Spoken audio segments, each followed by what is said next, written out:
Hello, and welcome to Facts Don't Lie with Justin Webb. As always, I have to ask America, what are we doing? We're talking about the January 6th Commission, the Uvalde school shooting, and the 2020 midterms. As always, let's start with the facts. January 6th Committee held day 7 of their hearings. Some new video that was leaked provides some unnerving video evidence of the Uvalde school shooting. Dems are up in a couple of key Senate races, but face the possibility of losing the House by a large margin. So let's get after it. All right, day 7 of the January 6th committee hearings. Here, the committee wanted to reinforce Trump's desire to go to the Capitol, the influence of advisors who are outside of the Trump administration, and the connection between Trump and militia groups, particularly the Oath Keepers and the Proud Boys. And we also saw the first clips of White House counsel Pat Cipolloni's video testimony. One of the major points that the committee pointed to was Trump's call to arms tweet, where he said it was statistically impossible to have lost the 2020 election. Big protest in D.C. on January 6th. And then, of course, he infamously added, "Be there, will be wild." While not exactly explicit, it is a bit implied what it was that Trump was looking for by sending out that tweet to get as many people as possible to come to D.C. on January 6th to impact what was going on with the counting of the electoral votes. After Trump's tweet, there were some protests by his supporters that had been scheduled for late January. However, they rescheduled those to occur on the 6th, the date that was called out by Trump in his tweet. In addition to the tweet that was sent, there was a tweet that Trump didn't send that was maybe equally important. It was a draft tweet. In that draft tweet, he said, "I will be making a big speech at 10 a.m. on January 6th at the Ellipse, south of the White House. Please arrive early. Massive crowds expected. March to the Capitol after. Stop the steal." This was obtained from the National Archives, and it included a stamp saying "President has seen." So that's an indication that even if it wasn't Trump who had created the tweet, he was aware of what the text said. In addition, there were some changes made to Trump's speech. Some of the more inflammatory or potentially inflammatory language was taken out initially. And then, Trump sort of decided last minute, 11th hour, to add some of that information back in, which included the statements that, we're going to march to the Capitol. And then, of course, him famously adding, "and I'm going with you," which we, based on testimony we heard from Cassidy Hutchinson and actually a statement from the Secret Service, he did intend to go to the Capitol after his speech at the Ellipse. There were additional emails and texts regarding going to the Capitol.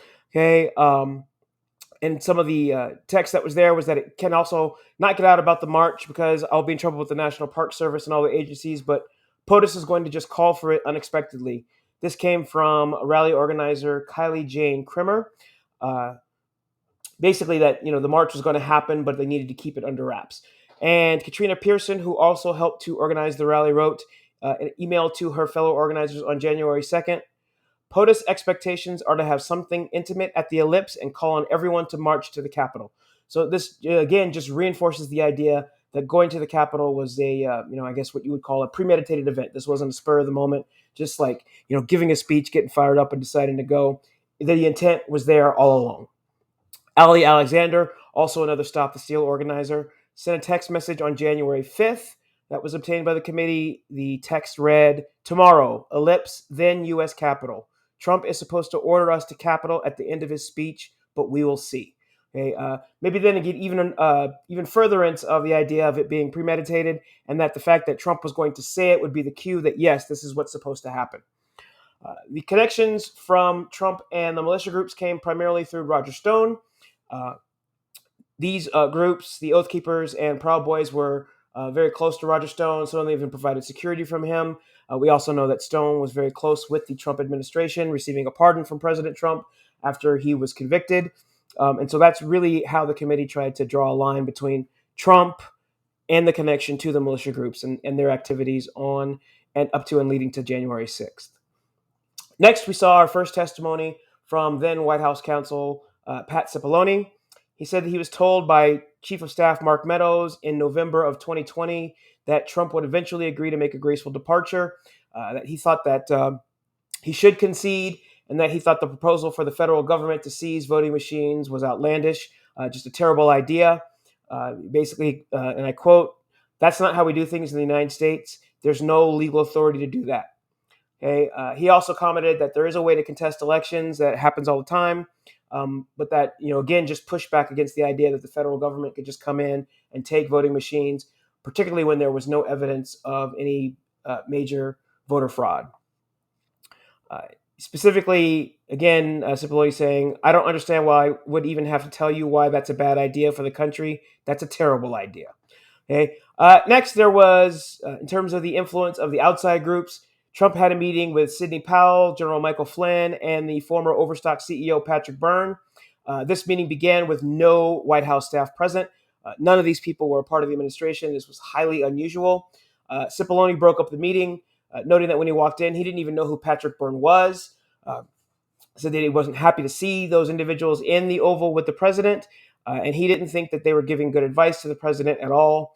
And he also didn't know how they had even gotten in, as this was sort of a meeting that was off the books.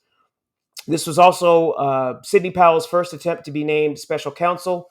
This is something that Trump wanted, and this was going to push the idea that they could use the military to then go and get voting machines, something that they were told over and over again that was not legal. This was done after the Department of Justice had declined to go seize voting machines based on the fact that there was no evidence of widespread election fraud. Next, the committee wanted to put a bit of a personal face on the effect of the big lie. So the first to testify was Jason Van Tattenhove. He was a former national spokesperson for the Oath Keepers. He talked about the radicalization of the group, and he said the country was lucky that there was not more bloodshed on January 6th. He also mentioned that he was swept up too a little bit in what the Oath Keepers were all about, and noted there were many red flags, and I probably should have broken from them earlier than I did. Again, back to this idea of the personal face on it. They had Stephen Ayers, who is a convicted Capitol rioter. He did breach the building on January 6th, returned to testify as a cooperating witness. And he kind of explained how he did get riled up by Trump's speech, and he never planned to go, but he was following what Trump said during his ellipse address. As a result of his participation in January 6th, he noted that he lost his job, sold his house, was now a convicted criminal. And he said it changed his life, not for the good, definitely not for the better. He also offered that he no longer believes the election lies that Trump was pushing, but he also warned that millions of people still do, and that's a threat to future elections, and that we could be headed down the same path that we are now in the future. He also said, "I felt like I had horse blinders on. Take the blinders off and make sure you step back and see what's going on before it's too late." So I think here that the committee was really just trying to say this is the way that this big lie and that this big push by Trump to overturn the election results, the impact that it had on actual normal Americans' lives, not people in the administration, not people who were going to directly benefit from Trump being in the White House and seeking political appointments, but just kind of your everyday Joe and how these things impacted their lives in a negative way. The committee referred info from the Department of Justice, talked about how the militants planned for violence. Other information connected them to Trump allies, General Flynn and Roger Stone. Again, just sort of weaving their way through from Trump to the groups and their activities on the 6th. At the close of day 7, we got some insight on what's to come next. So up next for committee hearing day 8 is going to focus on Trump and the 187 minutes of inaction that he did nothing from the time that the violence started at the Capitol until the famous video with the "We love you, you're beautiful, go home." And there is an indication that perhaps something special might be coming, as this hearing is set for prime time.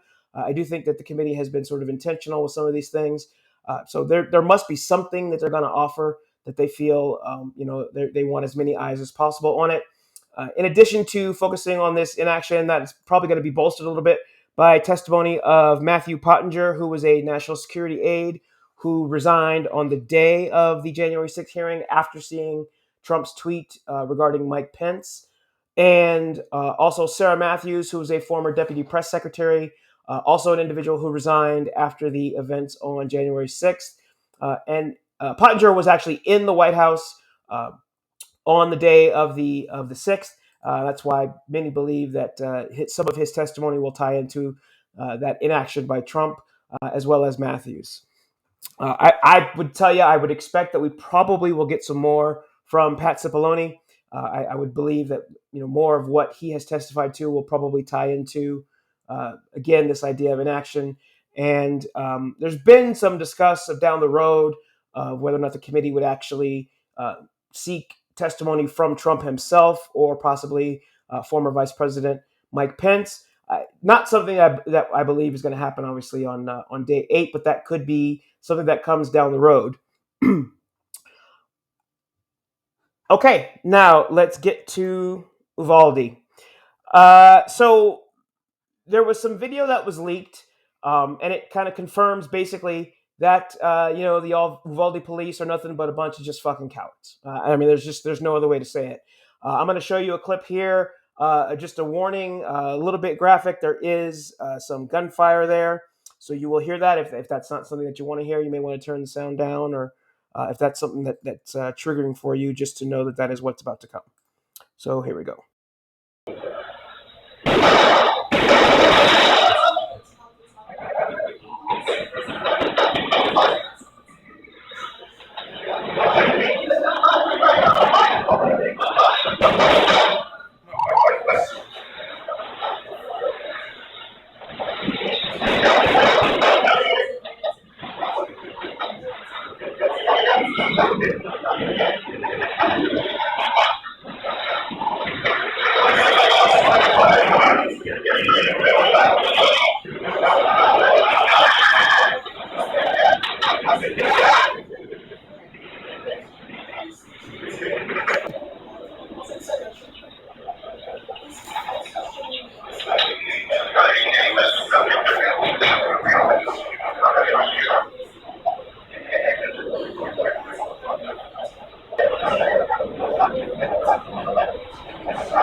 All right, so so for those of you who are not watching what that video showed, of course, you heard the gunfire at the beginning. That's was a little bit early on in the conflict, and you could see the officers retreating from the shots fired.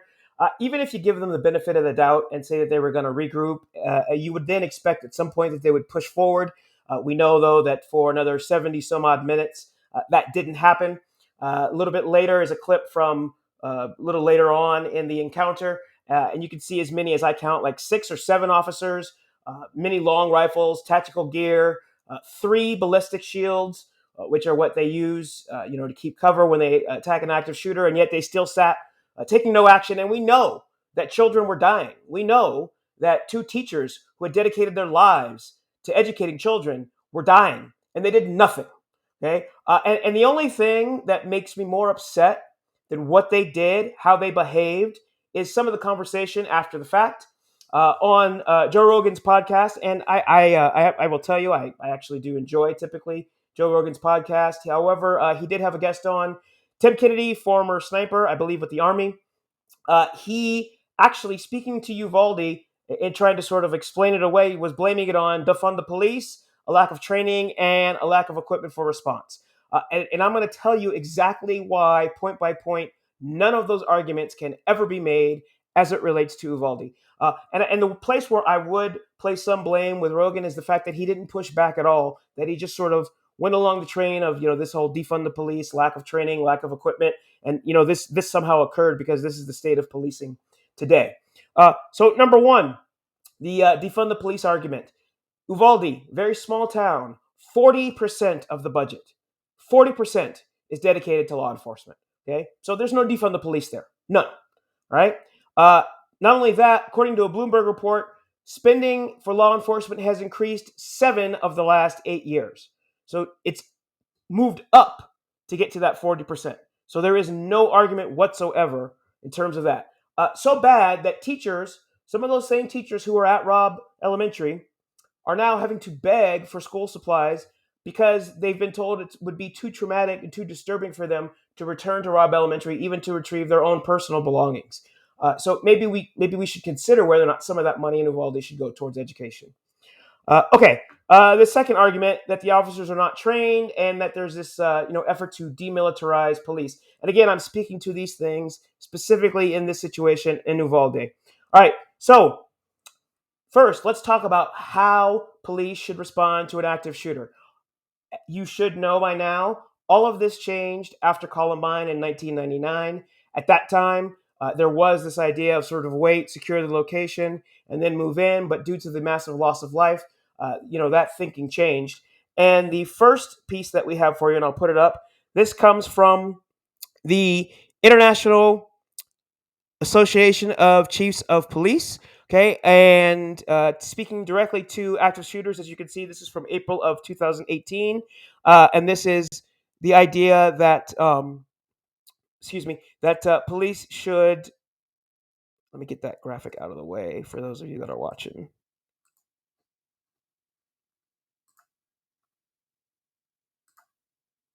All right, there we go.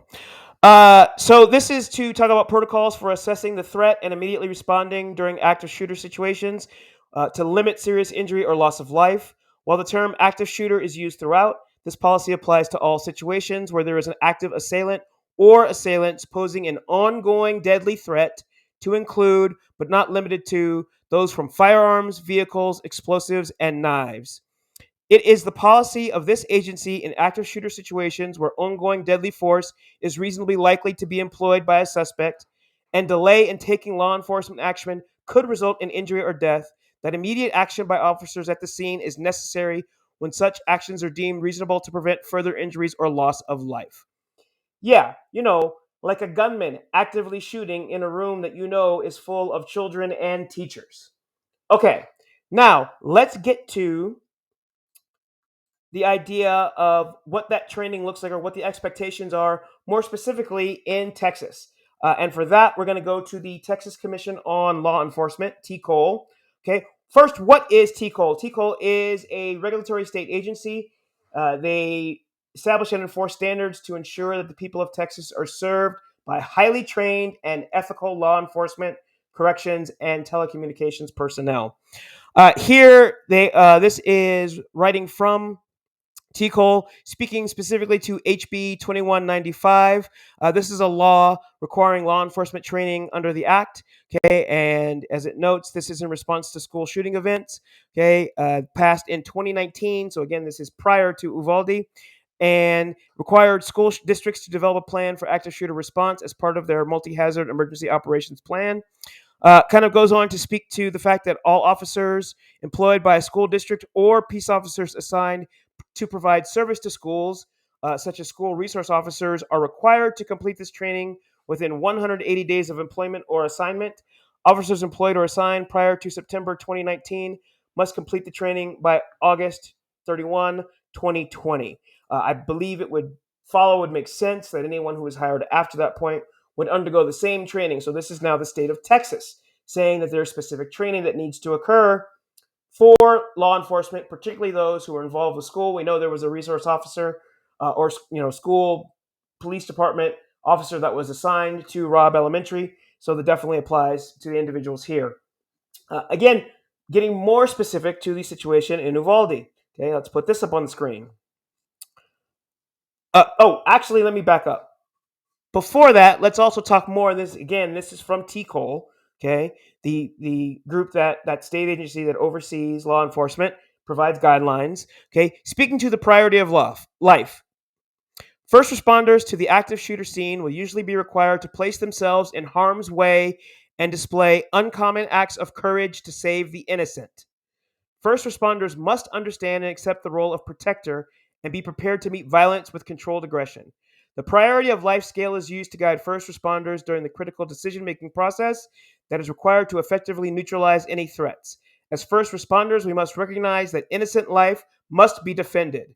A first responder, unwilling to place the lives of the innocent above their own safety, should consider another career field. When you put that badge on your chest and that gun on your hip, what you are signing up to do is when everyone else is running out, when the shit hits the fan, you will run in. That's it. Plain and simple. Doesn't matter. If there's lives to be saved, you go. That didn't happen. Now, what training happened specifically to the officers in Uvalde? Well, as it turns out, the Uvalde Consolidated Independent School District Police Department hosted an active shooter scenario training in March, 2 months before the shooting at Robb Elementary School that left our 19 children and 2 adults dead. Okay. Active shooter for school-based law enforcement was the training hosted by the school district's police department on March 21st with peace officers, school resource officers, and campus security officers encouraged to attend. The training was hosted at Uvalde High School and covered topics such as stop the killing, solo response to active shooter events, stop the dying, transitioning to first aid and evacuation of the injured, as well as an active shooter scenario training and evaluation. So, from every level, from a national standpoint, from what Texas says should happen, from what the training that was received in Uvalde, these officers failed on every level. And that can never happen because 21 people are gone, will never see their families again. 19 children will never live their dreams because of the failures of these officers. And even worse, because of qualified immunity, likely nothing will happen to them. Civilly, not likely. This is the best argument that some of those things need to be reviewed, and maybe we need to take a look at changing them.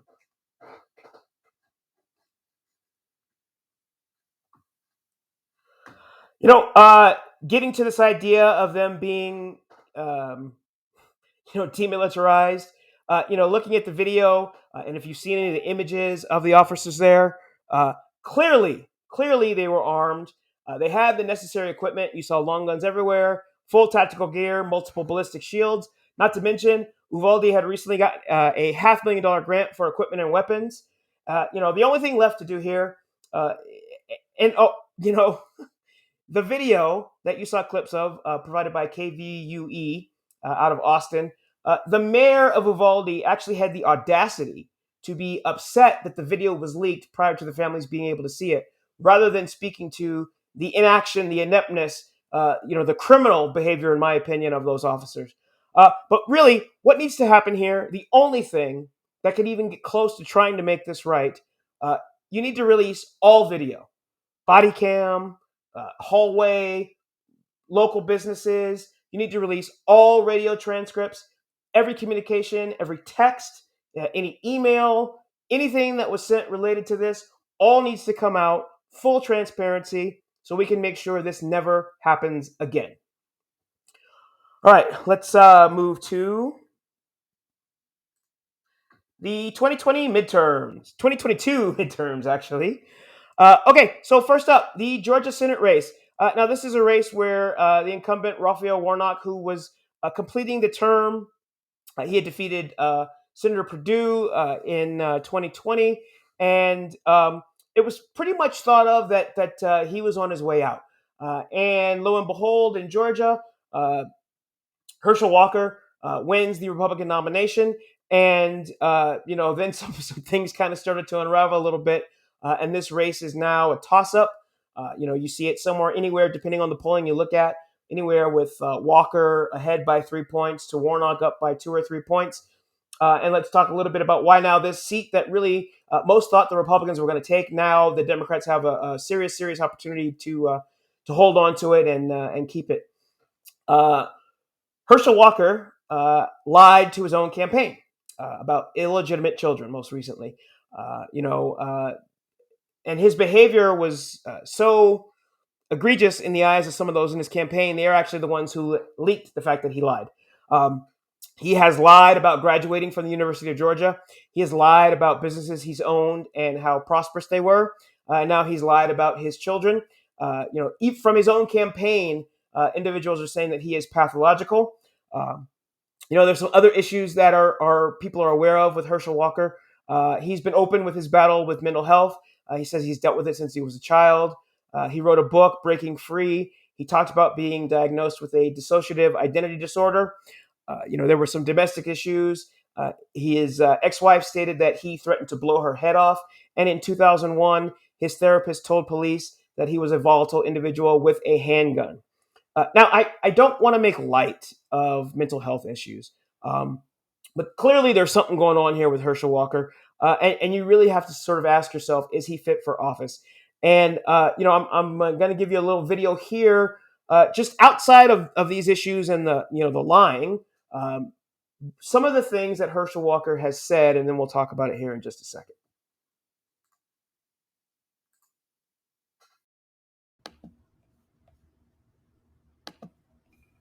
We don't control the air. Our good air decided to float over to China, bad air. So when China gets our good air, their bad air gotta move. So it moves over to our good air space. And now we gotta clean that back up. Cain killed Abel, and that's the problem that we have. And I said, what we need to do is look into how we can stop those things. He talked about doing a disinformation. What about getting a department that can look at young men that's looking at women, that's looking at just social media? What about doing that, looking into things like that, and we can stop that way? But yet they want to just continue to talk about taking away your constitutional rights. And I think about this, because at one time, science said man came from apes. Did it not? That's when you go to the science. Every time I read or hear that, I think to myself, you just didn't read the same Bible I did. Well, this was interesting, though. If that is true, why are there still apes? Yeah. All right. So let me see if I can try to make sense out of that. I don't think I can. As a matter of fact, I think I've got $100 for anyone who can actually make any sense out of what Walker just said. There's a bit of a mashup of him initially commenting on climate change and our good air moving over to China and China's bad air needing somewhere to go. And somehow magically that air is going to make its way over to the United States. And that would account for some of our issues in terms of climate change. When he was referring to Cain and Abel, he was speaking, I believe he was supposed to be speaking to gun control. And again, it's just the fact that it's just nonsensical. He can't even seem to put, coherent sentences together. It clearly shows, why this race is a dead heat.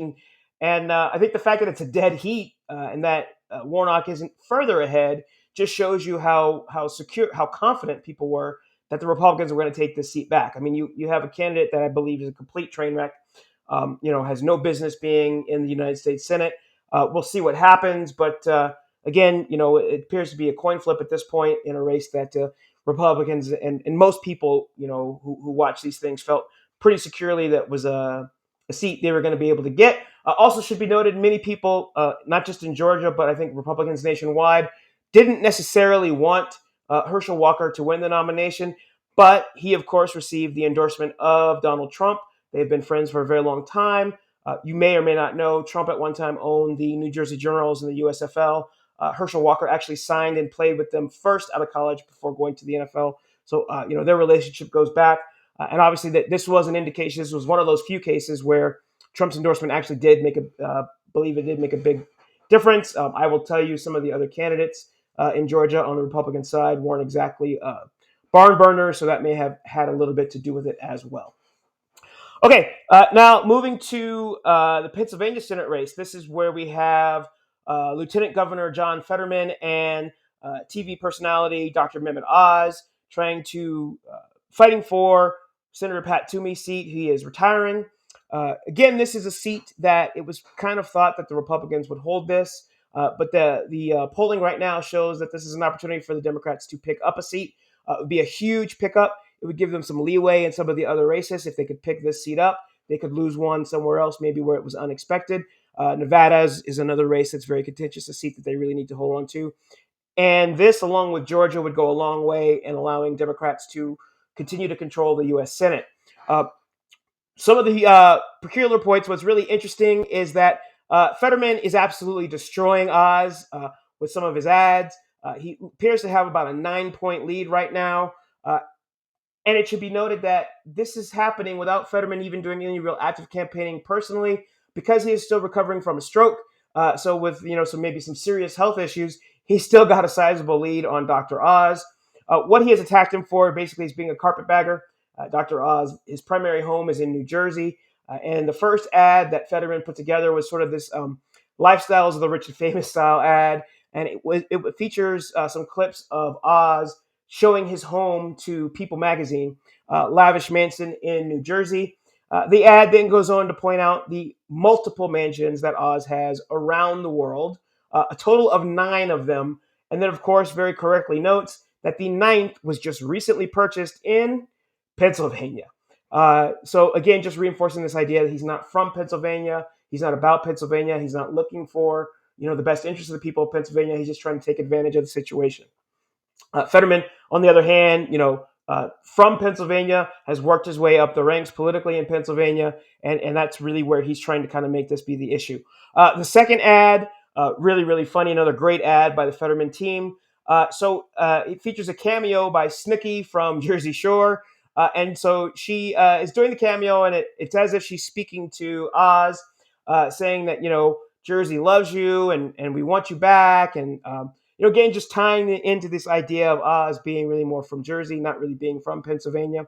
And just a fun, funny way for them to poke fun at him, but a really effective ad. And I think the effectiveness of both of these ads can be seen in the size of the lead that Fetterman has. Again, a really key race that's going to have a major impact on who controls the Senate after the 2022 midterms. So what's starting to happen a little bit is it's now looking like it might be possible for the Dems to hold on to the Senate. When leading up to the midterms, it was kind of believed prior to these races playing out as they have right now, with still a long way to go, that they weren't going to be able to hold the Senate. When it comes to the House, I think it's still very possible the Dems are going to absolutely get mollywopped. But a couple things have happened that may provide some paths to victory for the Democrats. A few of them I'm going to talk about here. I'm going to tell you some things I think they could try to do that would really help them, that would bolster their chances. I have no faith that it's going to happen. The Democrats have not done a very good job of getting things done of late. But some things that I think, if they could put them together, could put them in much better position, making their way towards the midterms. The first on abortion would be to actually get the vote on exceptions to rape or incest. Okay, there was an effort to do this just this past week. It was blocked by Republicans. This is a key area where there's major support throughout the country. I believe it's as high as about 75%, even a high level of support amongst Republicans for exceptions for rape or incest. So the reason why they need to get this to the floor for a vote is you want Republicans on record voting against it. That is something Republicans don't want, because they know Democrats will then be able to use that to campaign against them. Once they can get them on the record voting against it, they have that vote record. So, up to that, they can kind of talk around it, dance around it, deflect. That's why that's really important for that issue. Okay, the next, I believe if they would get something done on student loan debt forgiveness, along with effective affordable college reform and some non-student loan debt relief. So that kind of hits one key issue in 3 different ways. Eliminating the student loan debt would obviously be beneficial to those who have student loan debt. That would be a way to get, a kind of a feather in the cap of Democrats. There is actually much greater support for effective, affordable college tuition reform. So if you were able to tie those things together, now you're growing your tent a little bit more of people who might see supporting the Democrats as a good idea. And then the non-student loan debt relief. Lots of people in America, carried a large amount of debt over the last couple of years, and some kind of relief, across the board. Now you're not just singling it out to individuals who were going to college and who took out those student loans with the situation as far as college tuition and the way the loans work. Just to give you kind of a little bit of a personal insight on it, I do know someone. I do have student loans myself. And a friend of mine has student loans, and we were talking the other day, and he owes $50,000 on his student loans. And he's calculated over the time that he's been paying since he's been out of school, he has already paid $50,000. Okay, so there's some serious reform that's needed, not only in the cost of school, but in the structure of the loans. There's been a lot done recently. There was some debt relief given to some students at some of the for-profit universities that were a little less than honest with their students. So again, just another way for Democrats to get something done and try to pull some more votes to their side. Next would be something in the Medicare for All arena. Okay, it has had approval as high as 70%. Currently, about 55% approval rating. But there's also about 70% who favor some sort of public health insurance option. So doing something along those lines, getting it done. Again, now you have large amounts of people who support it. Makes it much easier to vote for you when you are doing things that people support, particularly in mass. Okay, then the next is probably the most controversial when I say it, but when we take a little bit more of a look at it, what's actually happened, maybe not so much, and that would be reparations for descendants of slaves. So first, you have to talk about what would that look like. Okay, well, in Evanston, Illinois, and Asheville, North Carolina, they have actually already approved reparations for descendants of slaves. Rather than giving direct cash payments, they have focused on housing grants and business and career support for Black residents. So that would be maybe one way to, I guess I'll use the term soften the blow for people rather than just giving a check, but providing support. It should also be noted in California, a reparations task force was established in 2020. The initial report came out in June of 2022. The final report is due in 2023. And overall, it should be noted that support for reparations for descendants of slaves, has received some support. 2020 polling, and I will point out that this 2020 polling, a lot of it was right after the George Floyd murder and protests that were tied into it, so that may have something to do with it. But HR 40, which was the bill on the federal level looking at addressing this, support increased from 65% to 84% amongst Black Americans, from 37% to 67% among Hispanic Americans, and from 23% to 39% among white Americans. Okay, so increasing support from Black and Hispanic voters. This is something that Democrats really should be looking to do. Particularly Black men and Hispanics and Latinos, voted in much larger numbers. We saw an increase in the 2020 election voting Republican, voting for Trump, and there's a lot of support from young voters for reparations for descendants of slaves, and we know.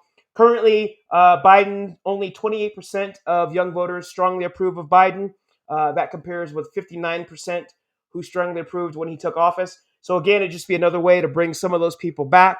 Not really looking too much at the merits of each of these ideas, but things that I think if the Democrats really are serious about trying to hold on to the power they have in the 2020 midterms, this is a way for them to do it. To get some of these things done, what are they going to have to do? Probably going to have to blow up the filibuster. If you want to get them done, you got to do it. It's one of the things, in my opinion, that Democrats don't do a very good job of. They don't do a very good job of just saying, hey, screw it. We don't care what's going to happen when the next guy's here. We're going to do what we need to do to get our agenda through. This is something that you see often on the Republican side, right? Look at the Supreme Court. They blocked Merrick Garland, okay? Stole that seat. And then, I'll use Lindsey Graham as an example, right? You can use my words against me that we shouldn't do this, except when it was time for a Republican nominee that they needed to get the 6-3 advantage on the court. Here comes Amy Coney Barrett. So, whatever it takes for the Democrats to get these things done, they just need to do it. Otherwise, they're going to find themselves on the outs. All right. Now, I do have just a few notes for the week. So, as it relates to January 6th, not likely to impact day 8 of the hearings, but been hearing a lot lately about the Secret Service and the deleted text messages. How that happened. It really is unconscionable that anything tied to January 5th, 6th would just magically disappear. It will be interesting to see eventually what comes to the committee. You often hear that nothing digital is ever completely gone. So maybe there is the opportunity that some of these things will surface. I think we probably will be looking for a hearing at a later date if we're able to see what some of those texts are. I think it would be very key when you're talking about the individuals who were protecting the president, protecting the vice president, as well as anyone else with Secret Service protection. What was going on that day? What are in those texts? Was there something that talks about what did or didn't happen? Could be very material to what went on. So that's something that we need to see. That we won't know until we get it, but it does seem a bit fishy that after requests were made for this information, that suddenly there was this, and the story I believe initially was, oh, it was a software issue, and then the next story became, well, oh, it was this migration to different devices. It's a standard operating procedure for the government to back up these types of files and have this information. So we'll see what comes of that. Next, I want to refer to the just the tragic story of the 10-year-old rape victim in Ohio. Some of the early reporting, and I tried to go back and see where I saw it, and I couldn't find it. And I had mentioned that it was alleged that it was her father who had raped her. That is not the case. We now know that the alleged rapist is Gerson Fuentes, someone who had a relationship with the family. What that relationship is was unclear. Not only has he been arrested for the crime, but he confessed to raping the child not once, but twice. He did enter it appears he entered the U.S. about 7 years ago. He is believed to be an illegal immigrant. That is not yet confirmed, but law enforcement does believe that he is illegal. But in addition to correcting the idea of who is responsible, we do need to talk about Republicans and their response. Right when this story first broke, they were all over the idea, calling this fake, saying this was just fake news. It was just a convenient story to be able to pump up the debate regarding abortion and the overturning of Roe. And this includes some major figures. Congressman from the House, Representative Jim Jordan, deleted a tweet relating to this and wouldn't apologize after the fact. And all the way up to the Ohio State Attorney General Dave Yost, right? He kind of put out some comments that if anything along these lines was happening, he would already know. Is basically what he was saying. Now that the arrest has been made and that it was proven that some of these reports they claimed none of these reporting that happened. Actually, some of it did happen. I believe the first report regarding this rape occurred on June 22nd. Then, of course, you have Fox News piling on. Jesse Waters kind of went wild with this. Tucker Carlson. And maybe the worst part of all of that is now that this arrest has been made and that you have the individual who's alleged to have committed the crimes who actually have confessed to having doing it. They do have his DNA. They are going to be comparing it with the DNA that they have from the abortion. No apologies. Okay, you have Dave Yost, Attorney General Dave Yost, standing by what he said. Jim Jordan kind of talking around what it actually said in his tweet. Not much from Waters or Carlson that I've heard walking back the fact that they called this fake and said it was a lie. And now, of course, deflecting to the idea that this individual is an illegal immigrant and how that's Biden's fault. Well, there's a couple issues there. Number one, he entered 7 years ago. That was well before it was Biden's term. That was actually at the would have been the tail end of Obama and would have left him in the United States during the Trump administration. But they're not talking about that. But the other part is, rather than deflecting, let's talk about the important part. Let's talk about the impact of overturning Roe and the laws that are being passed in these states and the life of this 10-year-old that has been absolutely destroyed and what she's had to go through, even to do what I think any reasonable person would call sensible. For a 10-year-old child who finds themselves pregnant, really in any way, and it has to be rape because a 10-year-old can't consent. So even if it wasn't a 27-year-old man who's a piece of shit, by the way, right? And I'll tell you, he's got no right to live, in my opinion. But the fact that he's illegal doesn't make him more or less of a piece of shit. He's a piece of shit because of what he did to this 10-year-old girl. Okay, so let's focus on what's important, right, and not deflect to the talking points for our political, political goals, I guess. All right. If you like what we're doing here and you want to support us, you can support the podcast on Anchor. If you are watching us on YouTube, please make sure you remember to like, subscribe, and share. And also, if you would like to leave us a comment, you can get us an email. I'm going to put it up on the screen for you here. We are at factsdon'tlie2. That's the letter number 2, at gmail.com. We put it up for you right here.